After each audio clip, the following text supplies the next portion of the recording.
بسم الله الرحمن الرحيم ألف لام ميم ذلك الكتاب لا ريب فيه هدى للمتقين.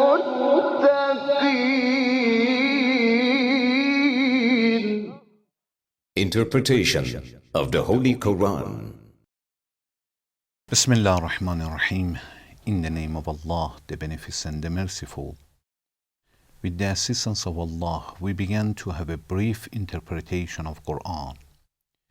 We reached to chapter Baqarah, verse 270. Chapter Baqarah is the longest chapter of Quran which is revealed in Medina. Please listen to verse 270.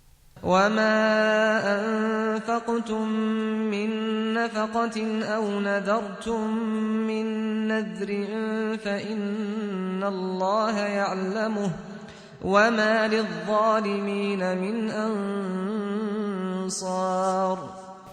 And whatever alms you give, or whatever vow you vow, surely Allah knows it, and the unjust shall have no helpers.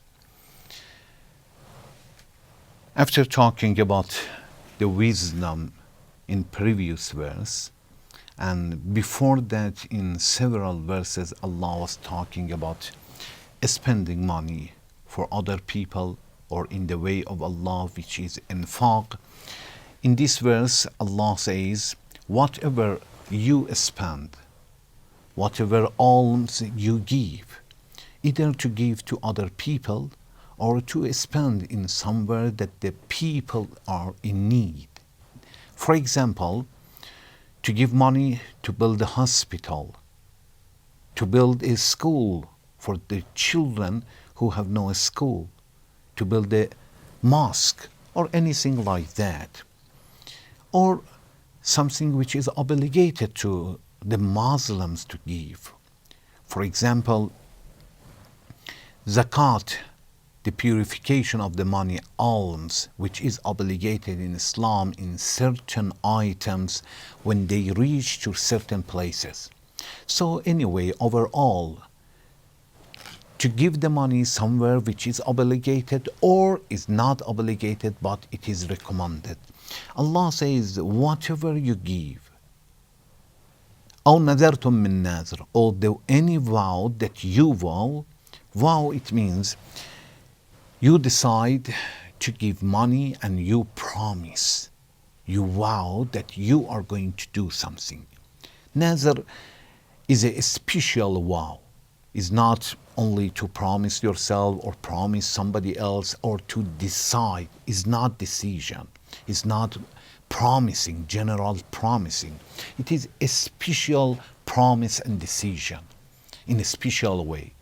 Nazr means when a person, for example, between himself and Allah, he says, I'm going to do this. And he performs a special sentences, with a special sentence it will be obligated, and this is Nazr. Nazr is something that a person can make obligated to himself, something which was not obligated, or something which was recommended, only recommended. By vowing, a person can obligate to himself. So anything which is recommended, or something which is not recommended and it is not disrecommended or recommended to leave it, it is mubah, it is up to us. But in one way or another, it is useful for us. We can decide to obligate to ourselves. For example, we can make a nazar, we can vow between ourselves and Allah to recite a part of Quran every day. And we perform a special with perform a special sentence. We read a special sentence. By that sentence, we say, I promise to do this every day. For example, for 1 month. When we say that sentence, a special sentence, that every day for 1 month I'm going to recite one part of Quran, then it will be obligated to us. And we cannot break it. If we will not follow whatever we decide and whatever we make a nazar, we must understand that this is forbidden in Islam and there is an atonement for that. There is a special punishment for that. I'm not going to talk about it, only we should understand that something which was recommended, like recitation of Quran, helping the poor people, picking up somebody that is in need, or anything which is good and is recommended in Islam, by wow, we can obligate it to ourselves. But something which is forbidden, like drinking wine, we cannot obligate to ourselves by wow. If a person vow to drink wine, this is not accepted. Something which is recommended not to do it, still we cannot obligate it to ourselves, such things. So Allah says, whatever you give or whatever you vow, anytime you vow for something, Allah has knowledge for that. And if you do not keep your promise, definitely there is a punishment, and Allah knows everything.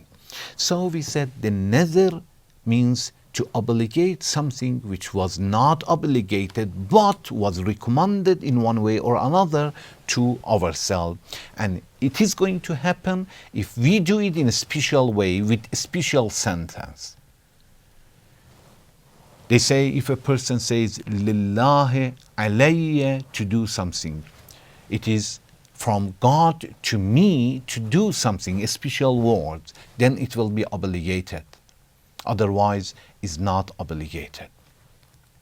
Allah says anything you do or anything you give in the way of Allah, Allah knows it. وَمَا لِلظَّالِمِينَ مِنْ أَنصَارٍ.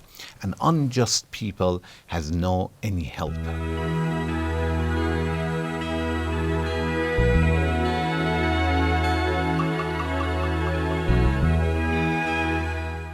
Maybe Allah wants to say that whoever breaks his nazar or does not give anything in the way of Allah, definitely he oppressed himself. When we commit sin, we oppress ourselves. Why? Because we do something that we make ourselves to be deserved to be punished. This is oppressing. So we have one kind of oppress when a person oppresses somebody else, and when a person does something that he makes himself to deserve to be punished, it is oppressing to ourselves. There are a few messages that we can get from these verses. One, Allah says, whatever you do, or if you vow something, if you vow to recite Quran, to do anything, you should understand, فَإِنَّ اللَّهَ يَعْلَمُهُ, surely Allah knows it. If really Allah knows everything, we should not be worried about losing anything in any circumstances. No, we don't lose it. Especially when we do something with the pure intention for Allah. Never ever, it is impossible to lose or to regret. There was one scholar, he was telling that I don't remember that I regret for something that I have done it. Nobody can say such a things unless to be sure that any times that he has done something, he has done for God. If we do something for God, even if we make a mistake, still we made the reward. If we lose money, still we made the reward. If we lose a lot, still we did it with pure intention, and Allah is going to take care of us.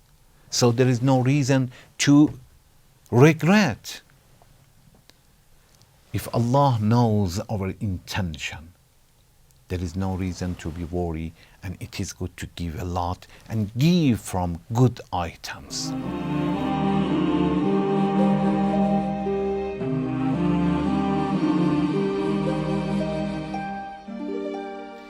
Second, when Allah says, وَمَا أَنفَقْتُم مِّن نَفَقَةٍ, ma, it means everything. Whatever you give, whatever you spend. Allah doesn't say this amount. It depends to the people. Whatever. You don't have a lot, give very little. You have $10, okay, give $1. But if you have $100,000, don't give $1. It is embarrassing. Whatever you give. You don't have money at all? That's okay. Give a portion of your knowledge. Help other people. Take the hand of a person who is blind. You cannot do that? Go and visit somebody who needs your visitation. So we will see that we can give charity in different ways. So sometimes spending money, sometimes giving knowledge, sometimes smiling to the face of a person who is an orphan, who needs your smile. And it is considered as a charity and sadaqah. Whatever you do, Allah knows it. And we should understand that when we know that Allah is watching us, it will help a lot. When a person knows that many people are watching him, he goes so faster. He plays soccer much better because of the people. They are watching you. As they are appreciating when you do something. When Allah says, فَإِنَّ اللَّهَ يَعْلَمُهُ, Allah knows that it means Allah is going to appreciate it. Don't worry, you don't lose anything. Allah is watching us. So it is good to keep your promises when you vow something.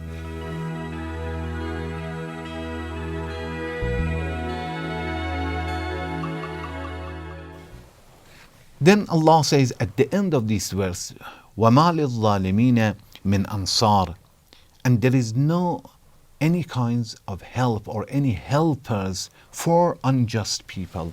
At the beginning Allah says, فَإِنَّ اللَّهَ يَعْلَمُهُ, Allah knows that, it means Allah rewards. And at the end Allah says, for unjust people there is no helpers. It means warning and encouraging, both of them are together.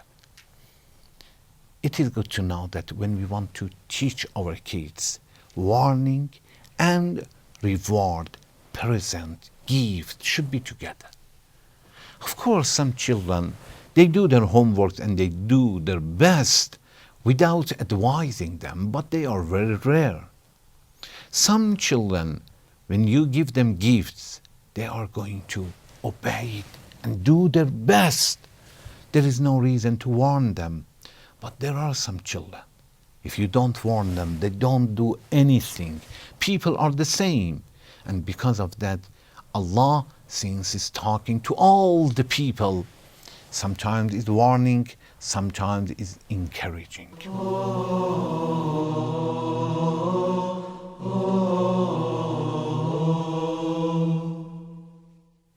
Also, we understood that it is obligated to follow our vow and to keep our promises, but Nazar is a special promise and a special vow. If only I say I'm going to do it, it's not obligated. It is a decision. Even if I say somebody that I try my best or I'm going to do it, is not a nazar. Nazar, it means a special vow with a special sentence. As I said, when a person says, لِلَّهِ عَلَيَّ أَنْ أَفْعَلْ كَذَا وَكَذَا, from Allah to me, that I'm going to do this, then it will be obligated. When Allah says, وَمَا لِلظَّالِمِينَ مِنْ أَنصَارٍ, unjust people have no any helpers. Those people who ignores others in this world, in the resurrection day, nobody is going to help them. There is no intercessor to help such a people. In chapter Muddassir, verse 44, Allah says, فَمَا تَنْفَعُهُمْ شَفَاعَةُ الشَّافِعِينَ. For some people that they were not helping others. When Allah says in verse 14 about those people when they ask some to other people in hell that What happened that you are here? They say, وَلَمْ نَكُنْ نُطْعِمُ الْمِسْكِينَ. We used not to feed the poor. فَمَا تَنْفَعُهُمْ شَفَاعَةُ الشَّافِعِينَ. And Allah says, as a result, so the intercession of intercessors shall not avail them. It means there is no any helpers for these people. And ظالمين also, unjust people, there is no any helper or intercessors for them.